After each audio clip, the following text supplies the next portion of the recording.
कुरु वंश की उत्पत्ति। कुरु वंश की उत्पत्ति पुराणों के अनुसार ब्रह्मा जी से अत्रि, अत्रि से चंद्रमा, चंद्रमा से बुध और बुध से इलानंदन पुरुरवा का जन्म हुआ। पुरुरवा में आयु, आयु से राजा नहुस और नहुस से ययाति उत्पन्न हुए। ययाति से पुरु हुए। पुरु के वंश में भरत और भरत के कुल में राजा कुरु हुए। कुरु के वंश में शांतनु का जन्म हुआ। शांतनु से गंगानंदन भीष्म उत्पन्न हुए। उनके दो छोटे भाई और थे, चित्रांगद और विचित्रवीर्य। ये शांतनु से सत्यवती के गर्भ से उत्पन्न हुए थे। शांतनु के स्वर्गलोक चले जाने पर भीष्म ने अविवाहित रहकर अपने भाई विचित्रवीर्य के राज्य का पालन किया। भीष्म महाभारत के प्रमुख पात्रों में से एक हैं। ये महाराजा शांतनु के पुत्र थे। अपने पिता को दिए गए वचन के कारण इन्होंने आजीवन ब्रह्मचर्य का व्रत लिया था। इन्हें इच्छा मृत्यु का वरदान प्राप्त था। एक बार हस्तिनापुर नरेश दुष्यंत आखेट खेलने वन में गए। जिस वन में वे शिकार के लिए गए थे उसी वन में कण्व ऋषि का आश्रम था। कण्व ऋषि के दर्शन करने के लिए महाराज दुष्यंत उनके आश्रम पहुंच गए। पुकार लगाने पर एक अति लावण्यमयी कन्या ने आश्रम से निकलकर कहा, हे राजन, महर्षि तो तीर्थ यात्रा पर गए हैं, किंतु आपका इस आश्रम में स्वागत है। उस कन्या को देखकर महाराज दुष्यंत ने पूछा, बालिके, आप कौन हैं? बालिका ने कहा, मेरा नाम शकुंतला है और मैं कण्व ऋषि की पुत्री हूँ।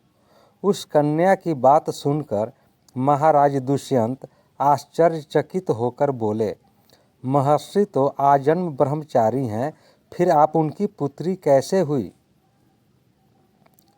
उनके इस प्रश्न के उत्तर में शकुंतला ने कहा, वास्तव में मेरे माता पिता मेनका और विश्वामित्र हैं। मेरी माता ने मेरे जन्म होते ही मुझे वन में छोड़ दिया था, जहाँ पर सुकंत नामक पक्षी ने मेरी रक्षा की। इसीलिए मेरा नाम शकुंतला पड़ा। उसके बाद कण्व ऋषि की दृष्टि मुझ पर पड़ी और वे मुझे अपने आश्रम में ले आए। उन्होंने ही मेरा भरण पोषण किया। जन्म देने वाला, पोषण करने वाला तथा अन्न देने वाला, ये तीनों ही पिता कहे जाते हैं। इस प्रकार कण्व ऋषि मेरे पिता हुए। शकुंतला के वचनों को सुनकर महाराज दुष्यंत ने कहा, शकुंतले, तुम क्षत्रिय कन्या हो। यदि तुम्हें किसी प्रकार की आपत्ति न हो तो मैं तुमसे विवाह करना चाहता हूँ।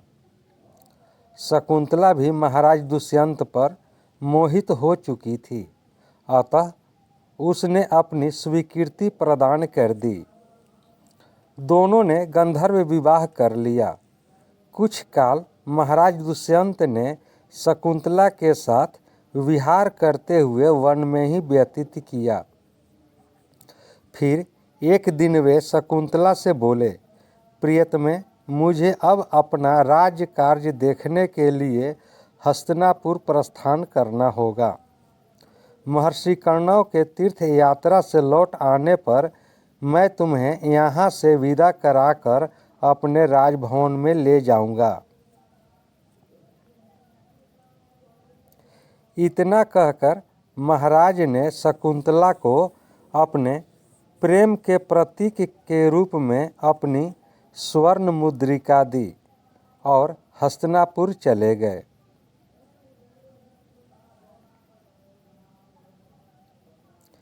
एक दिन उसके आश्रम में दुर्वासा ऋषि पधारे। महाराज दुष्यंत के विरह में लीन होने के कारण शकुंतला को उनके आगमन का ज्ञान भी नहीं हुआ और उसने दुर्वासा ऋषि का यथोचित स्वागत सत्कार नहीं किया। दुर्वासा ऋषि ने इसे अपना अपमान समझा और क्रोधित होकर बोले, बालिके, मैं तुझे शाप देता हूँ कि जिस किसी के ध्यान में लीन होकर तूने मेरा निरादर किया है वह तुझे भूल जाएगा। दुर्वासा ऋषि के शाप को सुनकर शकुंतला का ध्यान टूटा और वह उनके चरणों में गिरकर क्षमा प्रार्थना करने लगी। शकुंतला के क्षमा प्रार्थना से द्रवित होकर दुर्वासा ऋषि ने कहा, अच्छा, यदि तेरे पास उसका कोई प्रेम चिन्ह होगा तो उस चिन्ह को देख उसे तेरी स्मृति हो आएगी। महाराज दुष्यंत से विवाह से शकुंतला गर्भवती हो गई थी। कुछ काल पश्चात कण्व ऋषि तीर्थ यात्रा से लौटे। तब शकुंतला ने उन्हें महाराज दुष्यंत के साथ अपने गंधर्व विवाह के विषय में बताया। इस पर महर्षि कण्व ने कहा, पुत्री, विवाहित कन्या का पिता के घर में रहना उचित नहीं है। अब तेरे पति का घर ही तेरा घर है। इतना कहकर महर्षि ने शकुंतला को अपने शिष्यों के साथ हस्तिनापुर भेजवा दिया। मार्ग में एक सरोवर में आचमन करते समय महाराज दुष्यंत की दी हुई शकुंतला की अंगूठी, जो कि प्रेम चिन्ह थी, सरोवर में ही गिर गई। उस अंगूठी को एक मछली निगल गई। महाराज दुष्यंत के पास पहुंचकर कण्व ऋषि के शिष्यों ने शकुंतला को उनके सामने खड़ी करके कहा, महाराज, शकुंतला आपकी पत्नी है, आप इसे स्वीकार करें। महाराज तो दुर्वासा ऋषि के शाप के कारण शकुंतला को विस्मृत कर चुके थे, अतः उन्होंने शकुंतला को स्वीकार नहीं किया और उस पर उल्टा होने का लांछन लगाने लगे। शकुंतला का अपमान होते ही आकाश में जोरों की बिजली कड़क उठी और सबके सामने उसकी माता मेनका उसे उठा ले गई। जिस मछली ने शकुंतला की अंगूठी को निगल लिया था, एक दिन वह एक मछुआरे के जाल में आ फंसी। जब मछुआरे ने उसे काटा तो उसके पेट अंगूठी निकली। मछुआरे ने उस अंगूठी को महाराज दुष्यंत के पास भेंट के रूप में भेज दिया। अंगूठी को देखते ही महाराज को शकुंतला का स्मरण हो आया और वे अपने कृत्य पर पश्चाताप करने लगे। महाराज ने शकुंतला को बहुत ढूंढवाया, किंतु उसका पता नहीं चला। कुछ दिनों के बाद देवराज इंद्र के निमंत्रण पाकर देवासुर संग्राम में उनकी सहायता करने के लिए महाराज दुष्यंत इंद्र की नगरी अमरावती गए। संग्राम में विजय प्राप्त करने के पश्चात जब वे आकाश मार्ग से हस्तिनापुर लौट रहे थे तो मार्ग में उन्हें कश्यप ऋषि का आश्रम दृष्टिगत हुआ। उनके दर्शनों के लिए वे वहां रुक गए। आश्रम में एक सुंदर बालक एक भयंकर सिंह के साथ खेल रहा था। मेनका ने शकुंतला को कश्यप ऋषि के पास लाकर छोड़ा था तथा वह बालक शकुंतला का ही पुत्र था। उस बालक को देखकर महाराज के हृदय में प्रेम की भावना उमड़ पड़ी।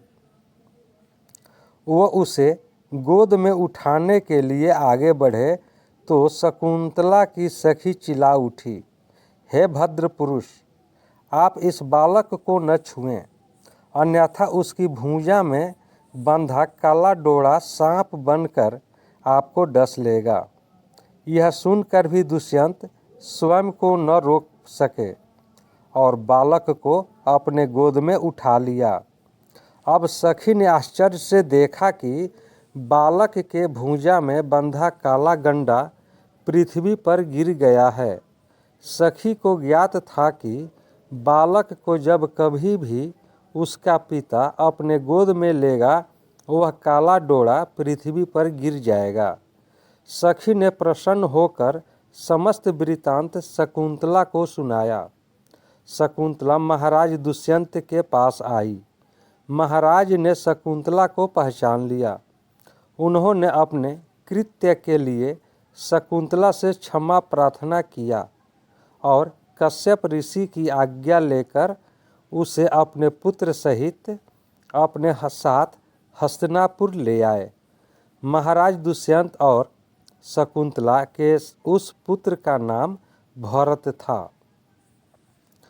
बाद में वे भरत महान प्रतापी सम्राट बने और उन्हीं के नाम पर हमारे देश का नाम भारतवर्ष हुआ। दोस्तों, यह कहानी आपको कैसी लगी? कहानी को लाइक करें, शेयर करें। चैनल पर नए हैं तो चैनल को